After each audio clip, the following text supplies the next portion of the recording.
నేను ఒకటే విజ్ఞప్తి చేస్తున్న ప్రతి ఒక్కరికి ఉదాసీనత ఏమాత్రం పనికిరాదు.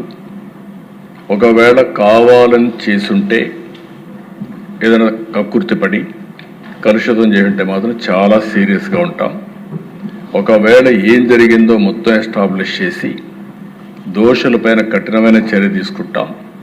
మళ్ళా ఒకసారి విజ్ఞప్తి చేస్తున్న రాష్ట్రంలో ఉండే ప్రతి ఒక్కరు కూడా కల్తీ చేయడం కానీ అడల్ట్రేషన్ రావడం కానీ ప్రజలకు ఇబ్బంది కలిగే విధంగా ఎవరు ప్రవర్తించినా ఈ ప్రభుత్వం ఉదాసీనంగా ఉండదు, చాలా కఠినంగా ఉంటాం.